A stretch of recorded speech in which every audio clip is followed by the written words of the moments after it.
Vivez-vous avec la foi ou survivez simplement avec peur? Si cette question vous a secoué à l'intérieur, c'est parce que cette vidéo a été réalisée pour vous. Ici, plongeons-nous dans de vraies histoires, des vérités spirituelles et des révélations qui vous montreront comment réveiller l'audace qui est déjà en vous. Et avant de suivre, vous laissez déjà votre lien et vous abonnez ici sur la chaîne. Parce que si ce contenu vous touche maintenant, imaginez ce qui va encore. Activez également Tininho, car ce que vous entendrez aujourd'hui peut être la réponse que vous avez tellement prié à recevoir. De plus, je veux que vous commentiez maintenant « Je choisis de vivre hardiment ». Ce commentaire est plus que des mots, c'est un positionnement public. C'est votre réponse à l'appel de Dieu pour sortir de l'ombre de la peur et marcher avec le courage qui vient d'en haut. Écrivez avec la foi, parce que le paradis est attentif. Et rappelez-vous, qui déclare, attire. Qui croit, se transforme. Vous êtes-vous déjà demandé ce que cela signifie vraiment d'avoir une foi inébranlable? Nous ne parlons pas de simplement croire quelque chose de supérieur quand tout va bien. La foi inhabitable est le type de force interne qui remet en question la logique, la raison et même le désespoir. C'est le carburant qui vous fait continuer même lorsque le monde entier s'effondre autour de vous. Beaucoup disent qu'ils ont la foi, mais peu vivent cette foi avec l'intensité nécessaire pour déplacer les montagnes. Dans cette vidéo, vous découvrirez ce qui sépare ceux qui croient par la commodité de ceux qui vivent guidés par la conviction. La foi inhabitable est un état d'esprit qui transmet les circonstances. Il apparaît quand il n'y a pas de terrain, lorsque les réponses non, lorsque les portes se ferment une par une. C'est dans ces chaos que la vraie foi se révèle, comme un phare qui continue de briller, même dans la tempête plus sombre. Et voici le point crucial. La foi n'élimine pas la peur, mais nous donne le courage de y faire face. Elle n'efface pas la douleur, mais nous renforce pour le supporter. La foi non complicable nous relie à un objectif plus important, nous rappelant que même sans voir le chemin, nous sommes guidés. Préparez-vous, car tout au long de ce voyage, nous explorerons des histoires, des principes et des vérités spirituelles qui transformeront votre vision de la foi. Vous constaterez qu'il ne s'agit pas d'être parfait ou sans aucun doute, mais de faire pleinement confiance à Dieu même lorsque tout crie autrement. La foi inébranlable est une invitation divine à vivre l'impossible. Et la question qui résonnera dans votre esprit sera « Suis-je prêt à faire confiance à ce niveau ?» La vie a un talent spécial pour nous mettre contre le mur, une nouvelle inattendue, une perte soudaine, un rêve brisé, est à ces moments où l'âme est testée. Lorsque tout ce qui nous entoure s'effondre, une question demeure. Qu'est-ce qui soutient votre âme? Si la réponse n'est pas la foi, tout ce que nous construisons commence à s'effondrer. Mais si c'est le cas, même au milieu des décombres, il y a de l'espoir. Dans cette vidéo, nous plongerons à ce moment même de l'automne pour comprendre ce qui rend certaines personnes plus fortes tandis que d'autres restent sur le sol. La foi agit comme une base invisible lorsque la structure de la vie donne. Vous ne vous voyez pas, vous ne touchez pas, mais vous vous sentez intensément. C'est la force qui nous tient éveillés lorsque le monde veut que nous nous agenouillions. Et voici une vérité puissante. La foi ne révèle que sa véritable force dans la crise. Il est facile de faire confiance quand tout se passe bien. Mais c'est là que le chaos vient, que vous découvrez vraiment quoi ou qui est soutenu. C'est là que la foi devient vivante, pulsante, indéniable. Elle crie plus fort que la peur, le doute et la douleur. Montrions que, tout comme Pierre a été levé par les mains de Jésus au milieu de la révolte, vous pouvez également être secouru lorsque vous coulez. Mais d'abord, vous devez tendre la main. Ce qui soutient votre âme doit être plus forte que ce qui essaie de le détruire. Cette vidéo vous prouvera que, même au milieu de la destruction, la foi ne survit pas seulement, elle fleurit. Il y a un appel qui résonne dans des cœurs courageux. Ce n'est pas un appel au réconfort, à la reconnaissance ou à la sécurité. C'est l'appel de Dieu à vivre une vie avec un but éternel. Et cet appel n'est pas pour les faibles. Cela nécessite une livraison totale, une volonté de faire face à l'inconnu et à la foi pour marcher même lorsque rien à venir n'est vu. L'appel divin sépare les spectateurs des protagonistes du royaume. Et aujourd'hui, dans cette vidéo, vous comprendrez ce que signifie répondre à cet appel avec courage. Répondre à l'appel divin est de renoncer à la zone de confort. C'était comme ça avec Abraham, qui a tout laissé derrière sans savoir où j'allais. C'était comme ça avec Moïse, qui est retourné en Égypte pour libérer un peuple même avec peur. Et c'est ainsi avec Esther, qui a risqué sa vie pour sauver sa nation. Tout le monde avait quelque chose en commun. Il savait que l'appel était plus grand que ses peurs. Dieu n'appelle pas le qualifié, il permet à ceux qui répondent à l'appel avec foi. C'est plus qu'un cliché, c'est une réalité qui transforme les destinations. Ce n'est pas une vidéo de motivation. C'est un appel à l'action, une alerte spirituelle. Vous avez été créé pour quelque chose de plus grand, et si vous l'écoutez maintenant, c'est peut-être parce que votre temps est venu répondre avec un courageux « me voici ». La question est, allez-vous répondre ou ignorer une fois de plus? La décision est entre vos mains. Peter était un homme ordinaire, impulsif et effrayant. Lorsque Jésus a été arrêté, il a non seulement fui, il a nié le Maître à 3 reprises. Mais quelque chose d'extraordinaire s'est produit plus tard. Le jour de la Pentecôte, Pierre a été emmené par le Saint-Esprit. Celui qui tremblait autrefois face à des questions simples maintenant a augmenté avant la foule. Cette transformation n'était pas le résultat de l'effort humain, mais la touche divine. Le Pedro qui l'a nié a maintenant proclamé avec audace. Il s'agit de ce genre de tour que nous allons parler ici. La transformation de Pierre nous apprend que Dieu n'abandonne pas qui échoue. Au contraire, il utilise des échecs pour façonner les géants spirituels. Peter est devenu l'une des colonnes de l'Église primitive, non pas parce qu'elle était parfaite, mais parce qu'elle a été restaurée. Cela prouve que la foi ne nécessite pas une histoire impeccable, mais un cœur prêt à recommencer. Le Saint-Esprit l'a formé, a guidé, et fait de lui un exemple vivant de courage spirituel. Il est impossible de regarder Peter et de ne pas croire au pouvoir de la grâce et de la transformation. Vous pouvez également être comme Peter avant la Pentecôte, frustré, terriblement, doutant de sa propre valeur. Mais Dieu voit au-delà de cela. Il voit qui vous pouvez devenir. La question qui ne veut pas faire taire est: êtes-vous prêt à laisser le Saint-Esprit transformer votre lâcheté en courage? Pedro a dit oui. Et toi? Imaginez une pièce pleine de disciples priants, fatigués, peu sûrs, peut-être dans la peur. Soudain, un son comme celui d'un vent impétueux remplit l'environnement. Les langues de feu apparaissent, et tous sont pris par quelque chose d'inexplicable. C'était le paysage de la Pentecôte, le moment où le Saint-Esprit est entré en scène. Et rien, absolument rien, n'était comme avant. Dans cette vidéo, nous explorerons l'impact réel et transformateur de la présence du Saint-Esprit sur sa vie. Quand l'Esprit entre, la peur part. Le doute perd de la force. L'insécurité se dissout. C'est comme si une nouvelle version de vous émergeait, plus forte, plus confiante, plus audacieuse.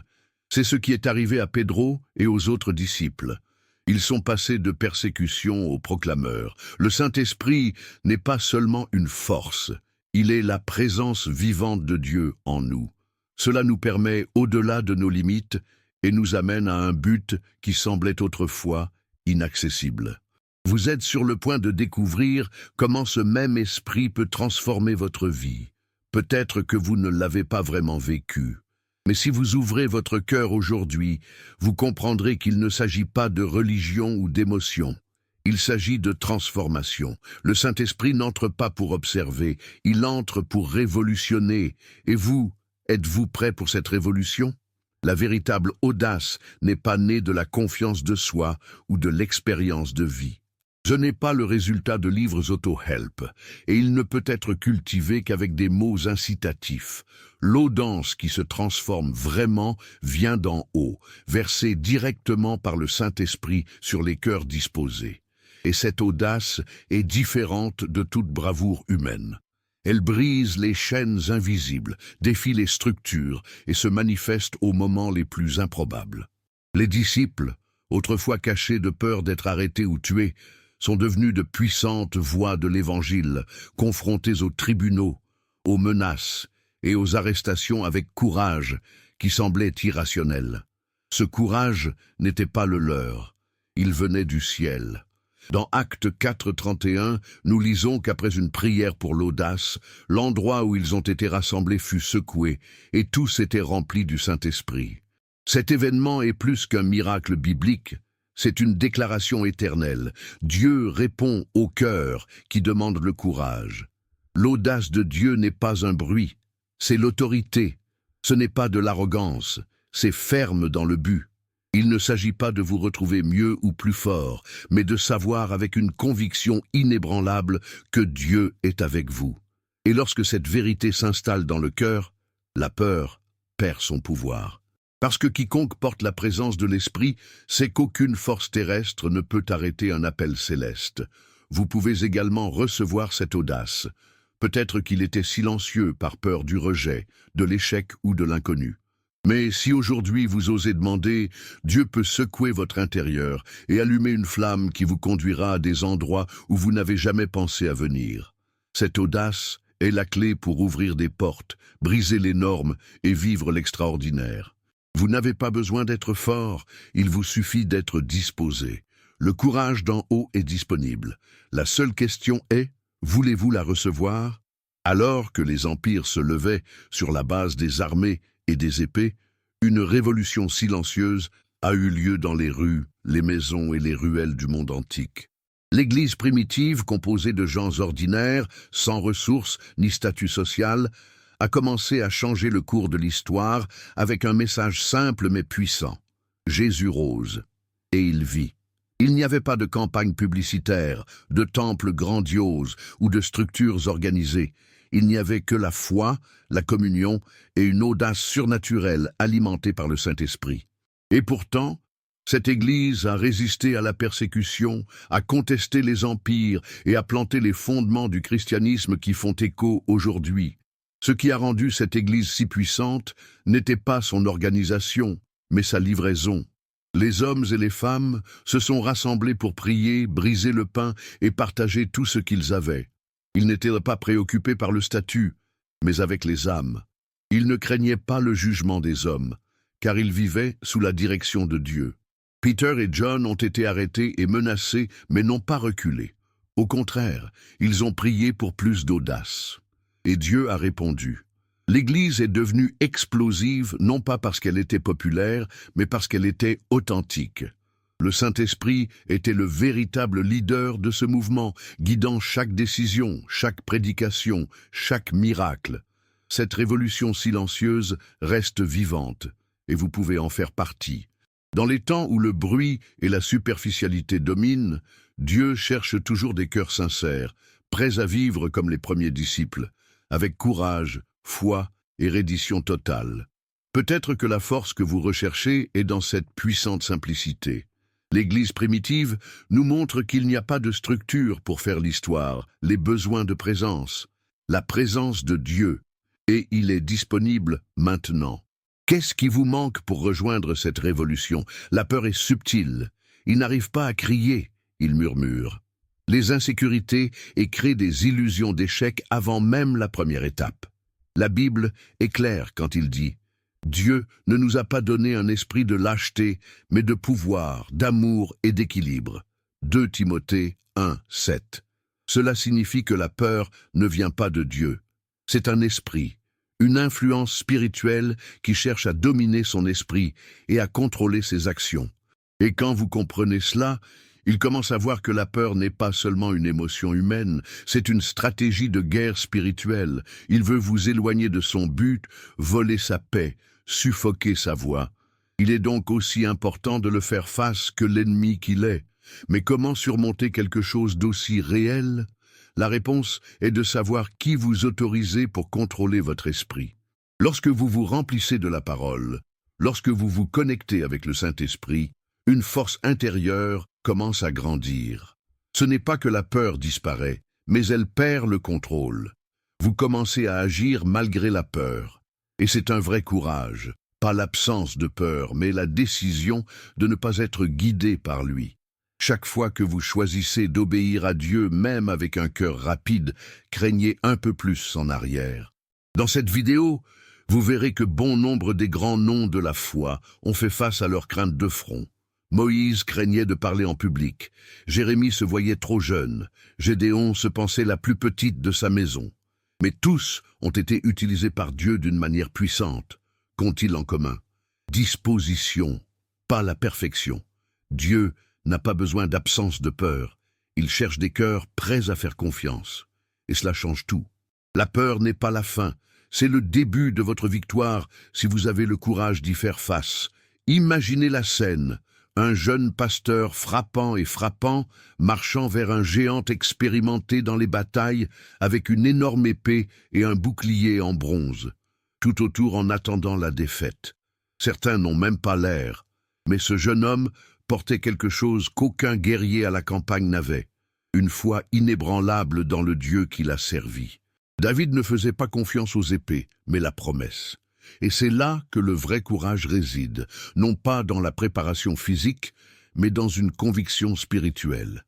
Cette histoire ne concerne pas seulement une victoire improbable. Il s'agit de la force qui naît lorsque vous savez qui vous croyez. David a affronté Goliath avec un slows et quelques pierres, mais l'arme la plus puissante qu'il a transportée était la certitude que Dieu était avec lui. Il n'a pas hésité. Il n'est pas retourné. Il n'a pas négocié avec la peur.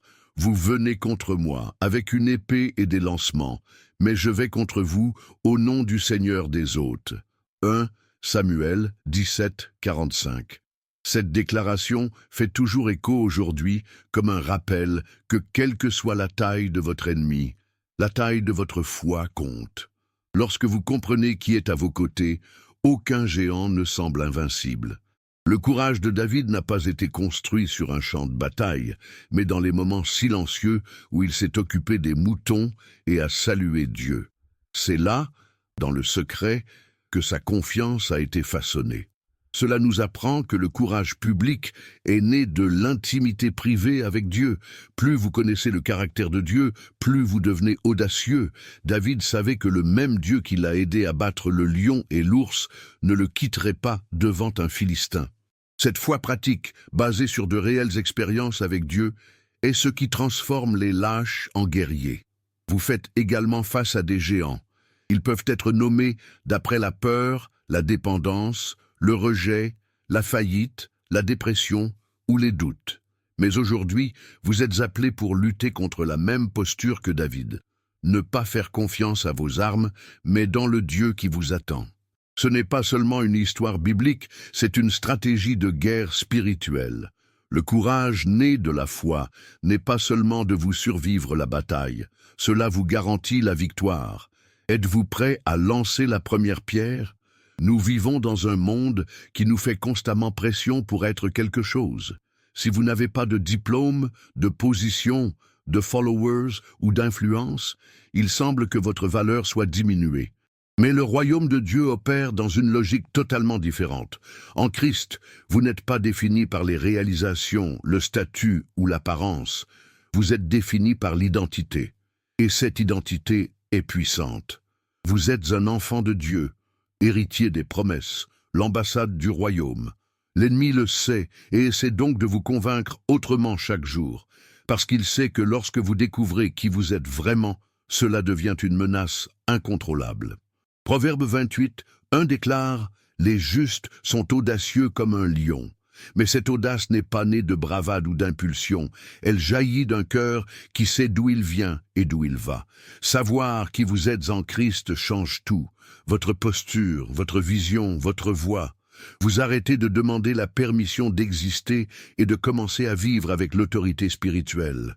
Vous arrêtez de supplier les miettes émotionnelles et marchez comme vous savez que vous avez un accès direct au trône du roi. Cette identité est ce qui soutient votre foi lorsque tout essaie de vous renverser. C'est ce qui vous maintient ferme lorsque le monde accuse ou vous quitte. Mais cette découverte ne se produit pas du jour au lendemain. Cela nécessite une immersion dans la parole, du temps avec Dieu, une confrontation avec les mensonges que vous croyez depuis si longtemps. Et lorsque vous embrassez enfin qui vous êtes vraiment, un nouveau niveau d'audace se manifeste. Vous croyez non seulement, vous vivez. Vous ne survivez pas seulement, vous avez un impact. Découvrir votre identité en Christ est la clé qui débloque un destin que le monde ne peut jamais effacer. Le monde peut essayer de vous étiqueter, mais votre identité vient du ciel. Il est facile de garder la foi lorsque le soleil brille et que les vents sont favorables. Mais c'est dans la fournaise de la vie, dans la douleur, l'injustice, l'angoisse, que la vraie foi est forgée. Sadrach, Mésach et Abednego savaient exactement ce que cela signifiait.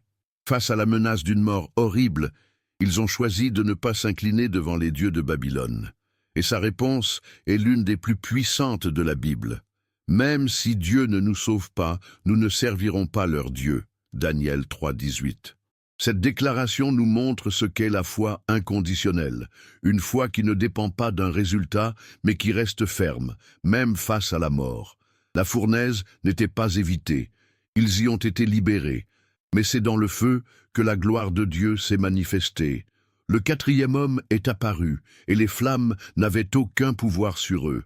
Ils ont quitté la fournaise, non seulement vivante, mais sans odeur de fumée. C'est plus qu'une histoire ancienne, c'est une réalité spirituelle. Parfois, Dieu ne vous livre pas du four, il vous trouve à l'intérieur. Et c'est dans cette réunion que vous êtes façonné, renforcé, transformé. Le feu ne vous détruit pas, il révèle qui vous êtes vraiment en Dieu. La fournaise représente les moments où tout semble perdu. Lorsque les prières ne sont pas répondues immédiatement, lorsque les portes se ferment, lorsque la persécution augmente. Mais si vous restez ferme, quelque chose d'extraordinaire se produit. Votre foi n'est plus la théorie et devient de l'expérience. Et personne ne peut voler une foi expérimentée. C'est la foi que Dieu cherche. La foi qui regarde le feu et dit « Même si je le passe, je sais qui est avec moi ». Le guerrier spirituel est façonné dans le feu de la bataille, et c'est ce qui fait de lui une arme vivante entre les mains de Dieu. Certains personnages bibliques ne vivaient pas seulement avec la foi. Ils ont fait face à la mort avec les yeux ouverts et l'âme ferme. Daniel jeté dans une tombe de lion pour avoir refusé d'arrêter de prier. Esther, qui a risqué sa vie devant le roi de sauver un peuple entier. Sadrach, Mésach et Abednego, qui ont fait face à un four brûlant sans savoir s'ils seraient en vie. Ils ont tous quelque chose en commun, ils n'ont pas négocié leur foi, même sous la menace de la mort. Ce sont les incassables, les hommes et les femmes qui savaient qu'obéir à Dieu était plus important que de préserver leur vie. Ces histoires ne sont pas seulement des leçons de courage, ce sont des révélations de pouvoir dans la fidélité.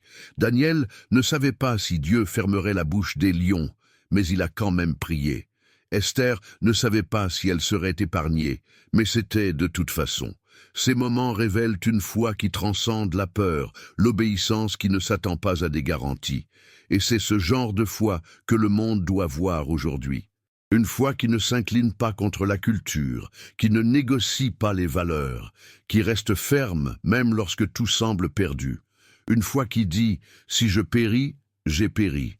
Mais mon obéissance à Dieu vient en premier. Vous pouvez également être incassable, non pas parce qu'il est fort ou parfait, mais parce qu'il sert un Dieu qui vous soutient. Le même Dieu qui était avec Daniel, avec Esther et les 3 jeunes dans la fournaise est avec vous. La question est, jusqu'où va votre fidélité? Êtes-vous prêt à obéir même si vous faites un don, même si cela coûte? Parce que c'est à ce niveau de livraison que des miracles se produisent. Les endouchés ne sont pas faits de pierre, ils sont faits de foi. Et cette foi peut transformer non seulement votre vie, mais le sort de vous autour de vous. Le Saint-Esprit n'est pas une idée abstraite, ni une force impersonnelle flottant entre nous. C'est une personne. Une couette, un guide, un condensateur divin qui habite tous ceux qui croient en Christ. C'est lui qui allume la flamme du courage dans les cœurs effrayants, qui transforme les lâches en proclameurs, qui donne des mots à ceux qui autrefois silencieux. Lorsque Jésus a promis au Saint-Esprit, il offrait plus qu'un réconfort spirituel, il offrait le pouvoir. Pouvoir de vivre au-delà des limitations humaines. Le pouvoir de faire face à la persécution, de briser les courants mentaux et de vivre inébranlable. La présence du Saint-Esprit en nous n'est pas passive. Il est actif, intense et souvent inconfortable. Parce que là où l'Esprit habite, il se transforme. Il confronte ce qui n'est pas aligné sur le royaume, laisse tomber les murs émotionnels, révèle des vérités et nous pousse hors de la zone de confort. Il nous montre qui nous sommes et qui nous avons été appelés à être. Lorsque les disciples étaient remplis de l'Esprit, ils ont non seulement parlé dans d'autres langues, ils sont sortis pour changer le monde. C'est ce qui se passe lorsque nous permettons au Saint-Esprit de prendre le contrôle. Nous cessons de vivre pour survivre et nous commençons à vivre à un impact. Vous vous sentez peut-être faible, confus, fatigué, mais si le Saint-Esprit est en vous, rien de tout cela n'est définitif. Il est le moteur du courage divin, le carburant qui déplace les guerriers spirituels. Et le plus puissant est qu'il est disponible maintenant, prêt à transformer son intérieur. Demandez simplement, abandonnez-vous. Lorsque le Saint-Esprit entre, il ne l'excuse pas, il se transforme. Et une fois que vous en avez vraiment ressenti, ce ne sera plus jamais le même. Il y a des moments dans la vie où Dieu nous appelle. Et cet appel ne vient pas avec un calme, mais avec une agitation qui brûle à l'intérieur. Vous sentez que vous ne pouvez plus vivre de la même manière, quelque chose de plus grand vous retire de l'ordinaire. C'est le cri de but. Et quand Dieu appelle, il ne demande pas si vous êtes prêt, il invite simplement. La réponse, cependant, vous appartient. Beaucoup ignorent, reportent, prétendent qu'ils n'ont pas entendu. Mais ceux qui disent oui, même avec peur, même sans savoir ce qui vient ensuite, ceux-ci vivent l'extraordinaire. Isaïe a entendu cet appel. Dans une vision céleste, il a vu le trône de Dieu, entendu les anges, ressenti le poids de la gloire. Et même conscient de son imperfection, il n'a pas hésité. « Me voici, envoyez-moi ». Cette réponse est le reflet d'un cœur disponible, pas parfait. Dieu ne s'attend pas à ce que vous ayez tout résolu, il s'attend à ce que vous soyez disposé. Esther a également répondu à l'appel par la menace de la vie. Pedro a quitté son filet. Paul a abandonné son statut. Répondre à l'appel nécessite un renoncement, mais la récompense est éternelle. Parce qu'il n'y a pas de réalisation plus grande que d'atteindre le but pour lequel vous avez été créé. Aujourd'hui, peut-être que cet appel frappe à la porte de votre cœur, pas avec des promesses de confort, mais avec conviction que votre vie peut avoir un impact éternel. Et cet impact commence par un oui qui abandonne le contrôle, un oui qui plonge dans l'inconnu avec la foi, un oui qui change les destinations. Dieu appelle. La voix peut être douce, mais le poids est profond. Que vas-tu répondre? Nous sommes arrivés au moment décisif. Après tout ce qui a été dit, montré, reflété, un seul choix s'impose devant vous, la foi ou la peur. Il n'y a pas de terrain d'entente. Il n'y a pas de neutralité spirituelle. Chaque jour, vous faites face à des situations qui nécessitent cette décision. Et la façon dont vous répondez définit non seulement votre trajectoire, mais aussi sur l'impact que votre vie aura sur les autres. La peur veut vous faire taire, vous garder petite, effacée. Mais la foi vous appelle hors de la grotte, vous pousse dans les champs de bataille, vous invite à marcher sur les eaux. La foi est l'action. La foi est le mouvement. La foi est une décision même, sans garantie. Les héros de la foi n'étaient pas rappelés parce qu'ils étaient prudents. Ils se souviennent de lui parce qu'ils osaient. Ils ont osé faire confiance, osé obéir, osé faire face. Le même courage qui a brûlé le cœur de l'Église primitive est disponible aujourd'hui. Et cela ne vient pas de vous, cela vient de Dieu. Ce dont vous avez besoin, c'est de faire le premier pas. Une étape qui dit « Je fais confiance ». Une étape qui résonne dans le monde des esprits et change tout autour de lui. La foi peut sembler petite, mais une fois plantée, elle déplace des montagnes. Voici donc votre moment. Pas comme une scène finale, mais comme un point de départ. Vous avez été appelé pour plus. Vivre avec audace, proclamer avec passion, avancer avec conviction. Le monde crie pour le courage, et le ciel attend votre réponse. Foi ou peur? Que allez-vous gagner?